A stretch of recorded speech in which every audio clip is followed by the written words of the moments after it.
মনে রাখবে তোমার ভালো থাকাটা সম্পূর্ণ নির্ভর করছে তোমার হাতে। তুমি তাদের কাছ থেকে দূরে থাকো যারা তোমাকে কথায় কথায় মিথ্যা বলে, যারা তোমাকে কথায় কথায় অসম্মান করে, যারা তোমার পিঠ পিছে তোমার সাথে প্রতারণা করে, যারা তোমাকে কথায় কথায় ব্যবহার করো, তাদের থেকে দূরে থাকো, দেখবে তুমি খুব ভালো থাকবে। তুমি আরেকটা কাজ করতে পারো, তুমি অল্পতে সন্তুষ্ট থাকো। অল্পতে সন্তুষ্ট থাকলে দেখবে তুমি কারোর প্রতি তোমার কোনো রকম কষ্ট আসবে না। তুমি মেনে নাও যে তুমি ছাড়া আর কেউ নেই। তুমি তোমাকে বেশি ভালোবাসো, বেশি লোকের প্রতি এক্সপেকটেশন রেখো না। এর কাছ থেকে চাহিদা, ওর কাছ থেকে এটা পাবো, ওর কাছ থেকে ওটা হবে, এ আমাকে খুব ভালোবাসে, এই এক্সপেকটেশনগুলো যখনই বেশি রাখবে তখন দেখবে তুমি সেখান থেকে বেশি দুঃখ পাবে। সবসময় মনে করো আমি আমার সব থেকে সেরা।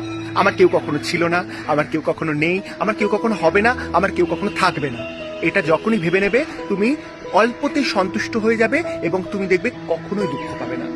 এর জন্য তোমাকে যদি তোমার আশেপাশের লোকেরা বলে যে তুই তো একা হয়ে গেলি, তুমি সেটাই মাথা পেতে নিয়ে নাও, আমি একা হয়ে গেলাম।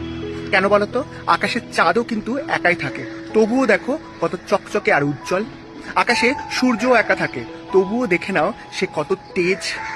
বুঝতে পারলে? একা থাকাটা দুর্বলতা নয়, একা থাকাটা সবলতা। তোমাকে অনেক কিছু শেখাবে। উল্টোপাল্টা মানুষের থেকে দূরে থাকো, নিজেকে ভালো রাখতে পারবে। বুঝতে পারলে?